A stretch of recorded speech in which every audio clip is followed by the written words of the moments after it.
My name is Terry DeBell. I am from Cash PCR, which is an organization representing families, which I'm a family member from Fairview and Porterville Developmental Centers.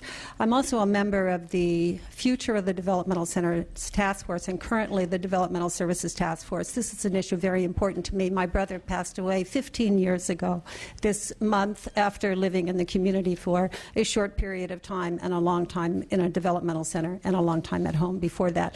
What I understand about this is it doesn't mean that DCs are bad and community is good. It means that everybody, if you don't get the services and support you need, particularly if you're fragile, you're going to have a bad outcome. I can match Tony and exceed his stories of movers who have had amazing successes. I have been following the people who moved out of Lanterman. It took that long to move them because it takes that long to develop services. It's not just the department who has to develop services. There is a whole community townships, all of the other regulations. It is extremely difficult and all the professionals on board, but it is certainly worth it. So any discussion of closure is really premature unless you're also talking about fully funding and supporting the other side. Thank you. Thank you. Hi, I'm Yvonne Soto, and I'm representing DDSO, Developmental Disability Service Organization. This is our 40th year of providing community services. Since we're not addressing the rate issue, I won't mention that we've been dealing with the rate from 2006, but I will mention that when the Allen Short Center first started, we provided services to residents of Stockton State Hospital, which eventually became Stockton Developmental Center. Residents came to our day program and participated in our activities and thrived. And once the developmental center closed, the people that were in our day program that moved to the community continued to come to our program, be involved. Some actually received employment. Some eventually started to live on their own. So there is success in closing developmental centers. Stockton State Hospital, Stockton Developmental Center is proof of that, and that was 25 years ago, I believe. Thank you. I look forward to your comments on rate increases in the next panel discussion. Next speaker. Thank you, Assembly members. My name is David Mulvey. I'm a retired service coordinator, 35 years in the system, and I represent the SEIU Developmental Disabilities Council. And I want to talk about the resource represented by the property that the developmental centers sit on. I know there's a process that's being discussed with Lanterman and with other regional centers of declaring it surplus and moving it to other purposes. I think that land was purchased and dedicated to providing housing for people with developmental disabilities, and until we're able to provide affordable housing in the community for people with developmental disabilities, that resource should not be declared surplus, but instead should be through lease arrangements or other arrangements that the value of that property should be transferred into developing desperately needed community-based affordable housing for people with developmental disabilities. Thank you. Thank you. Mr. Chairman, Will Sanford, Futures Explored. I also was a member of the DC Task Force, and out of that came a report that had 5 items. So far, to date, in year 2, one of those items was funded partially. There's no mention in the budget this year of the next steps in that. So my question would be is, when are we going to move on to the next 4 steps before we move on to the Developmental Services Task Force, which is talking about rates later? But we do have a plan for the DCs. Where are we with that? Thank you. Hi, my name is Justin Espinoza, and I'm enrolled in an alliance, so I'm representing that. I'm obviously more higher functioning, but I'm just asking for our budgets not to be cut because it's already difficult enough for me to find a job, and it's a lot more difficult for everybody else to do it as well. So that's pretty much what I wanted to say. So thank you. Appreciate it. Thank you, sir. Hi, Dan Hoag, Los Trampas in Lafayette, California. So let me see if I've got this straight. We want to take a bunch of money and put it into a system that isn't working, that we're losing money on because the federal government isn't going to fund it because it's closing, and we have consensus that we really should close it already. So we're going to put a bunch of money into something that really should be closed, and by the time we actually make all of those corrections, it'll be time to close. And as an agency that serves individuals Through the CPP project, we have a home right now that is a 4-bed home for individuals to move out of Sonoma Developmental Center that's been open for 1 year and 1 year, 1 month. 2 open beds in it still. What is the delay? What is taking so long? We have 2 individuals that were identified to go into that home, and we've got the DC putting the brakes on everything every time we turn around. And we have those 2 beds, 2 individuals ready to go.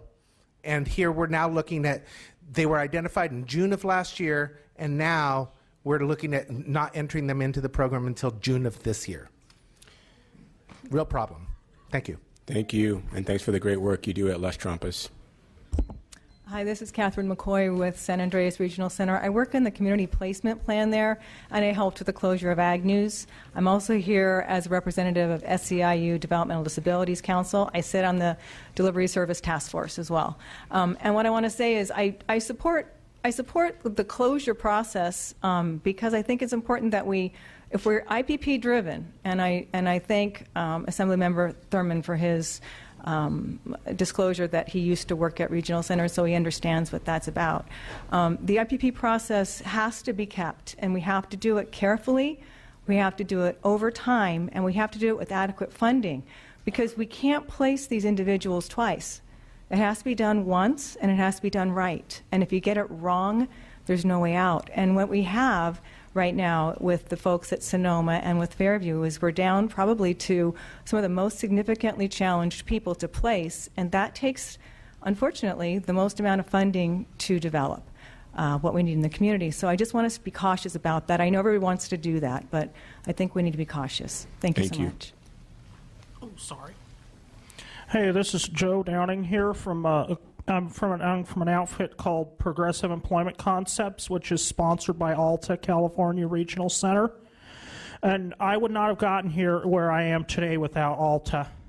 I mean, I've got my own home, my own business. I'm very independent. I can thrive on my own. And if we cut funding to any of these programs, I'll probably end up in a care home, and I don't want that. And what else? So, and if I lose my business, I can't do the vacations that I like to take every summer with my mom. And living on my own, I have flourished.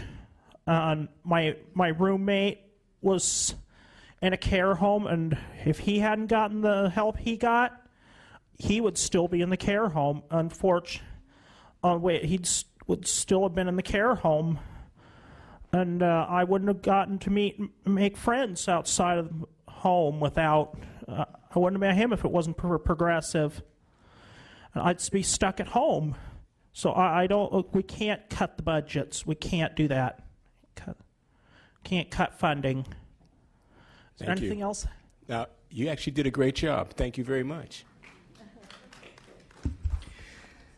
Thank you. My name is Harry Taylor. I work for an organization called California Mentor, and we have developed more than a dozen homes for movers from Ag News and Landerman Developmental Centers, including many of those who were described as the most medically challenged of all. I'm really glad to hear that the movement toward actually making closure happen everywhere. It does not need to take 10 years. There are a lot of very creative, very resourceful, and very willing providers in the community working with the regional centers and Department of Developmental Services to make that happen a lot sooner than that. Thank you. Thank you. Good afternoon, Honorable Tony Terman and committee. I'm here to represent the 2 successful transitions coming from Sonoma Development Center. Their name is Joyce and David. David is not able to walk. David is not able to make choices. Joyce is always pulling her hair. It's always bald in front of her hair. Now Joyce has hair without the use of any psychotropic medications. All of this convenient drugs being used to our client in the Sonoma Development Center takes a big effect in their health and their safety. And so now we're here as a residential care provider willing to help and provide a high standard of care. Let us do our job. Thank you. Thank you. Mr. Chair, Honorable Tony Thurman, and distinguished committee member, thank you for the opportunity to voice our difficulties. We are responsible for 18 difficult-to-serve and medically fragile adults in intermediate care facility.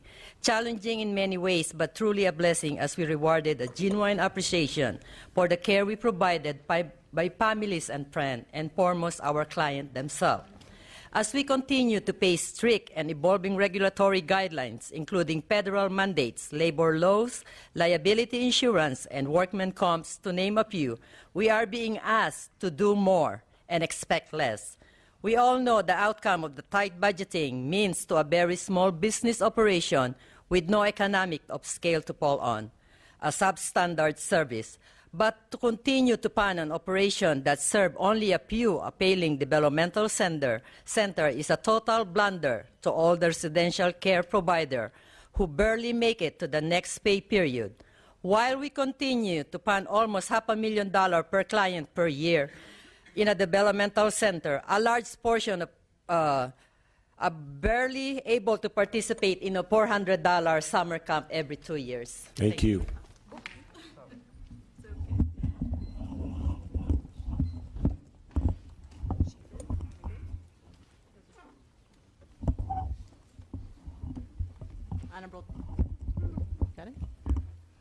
Honorable Chair and members, my name is Evelyn Abu Hassan. I'm on your panel about community services, but I wanted to take an opportunity to weigh in on the DC side of the issue. I represent Disability Rights California. We're a cross-disability organization.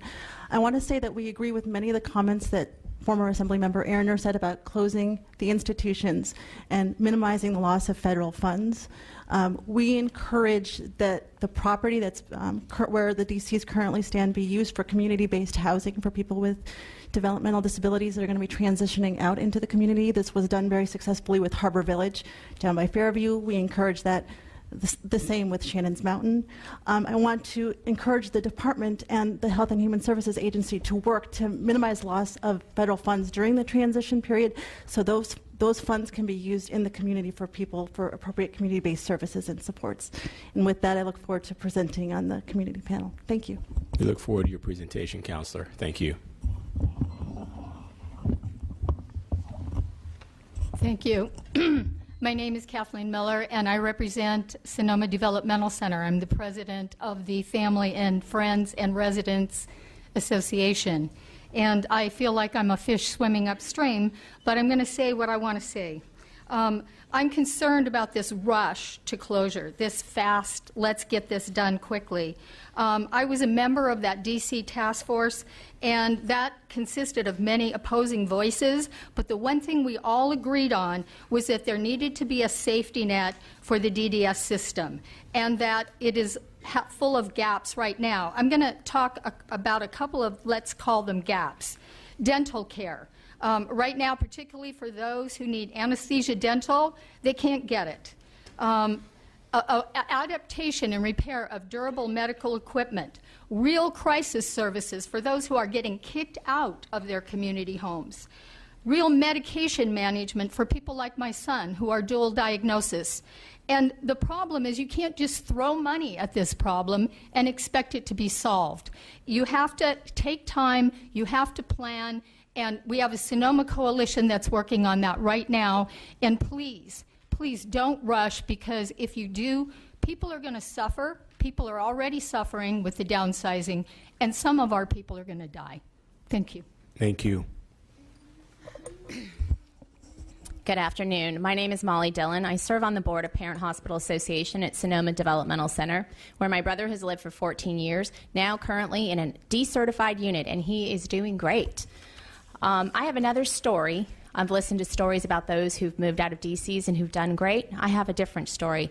That's my brother's story. He was moved when Camarillo closed, Camarillo Developmental Center closed, lived in a private facility until he suffered a flare-up of mental illness. Then he was ejected from his home, put in a short-term psychiatric facility. They took him off all his meds. When he was too hard to handle, they over-medicated him into a catatonic state, and he almost died. Thank God there was a DC for him to return to then, and it took him years to come back from that. What will happen to my brother next time? I don't think there's an answer to that yet. And until there is, I don't think we're ready to close the DCs. I think we need to answer that question first. I would also ask that before we seriously consider closure of a DC, we pass legislation that makes the regional center and the private providers who are fully funded by the state subject to the Public Records Act so we can really know what's going on in the community. Thank you. Thank you. Thanks. It's Sue North with California Disability Services Association.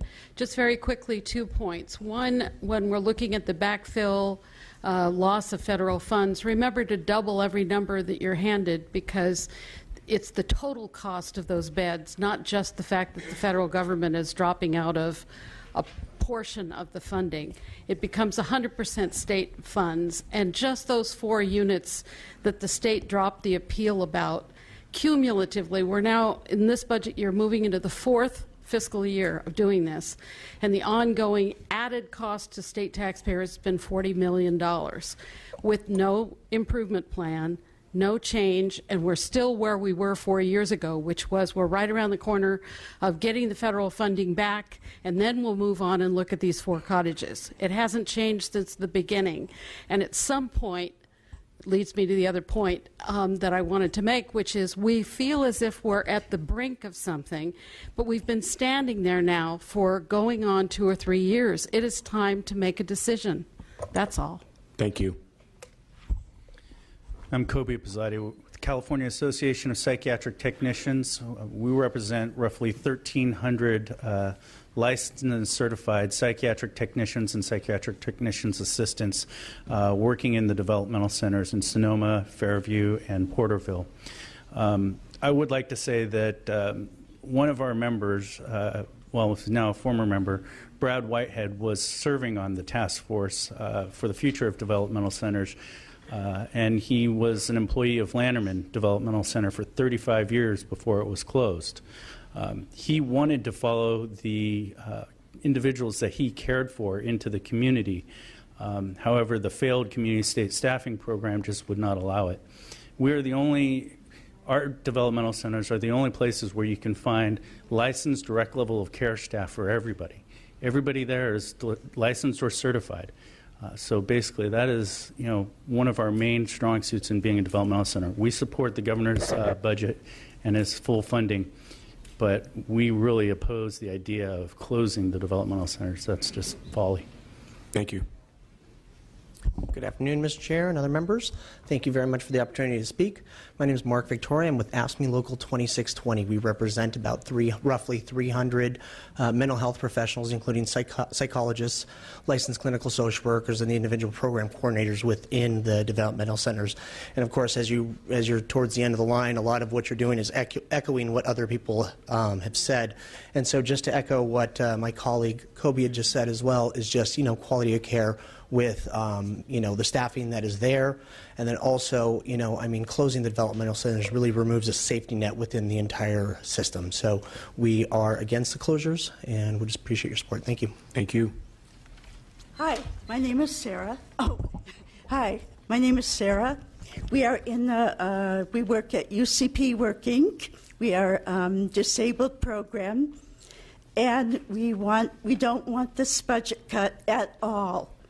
I mean, I don't want to live in in some place where I can't, live to do things and to make friends.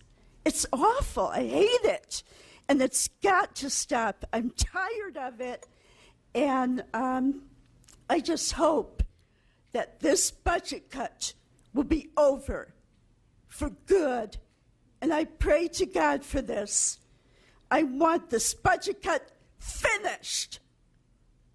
Thank you very much, Ms. Sarah. Hi, my name is Chris Anderson. I'm a disabled adult who receives services through California.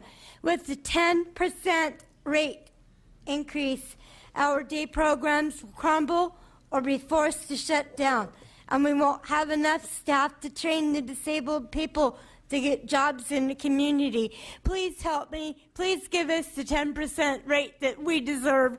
All of us disabled in California deserve it, and we're hurting. So stop it, please. Thank you, Ms. Anderson.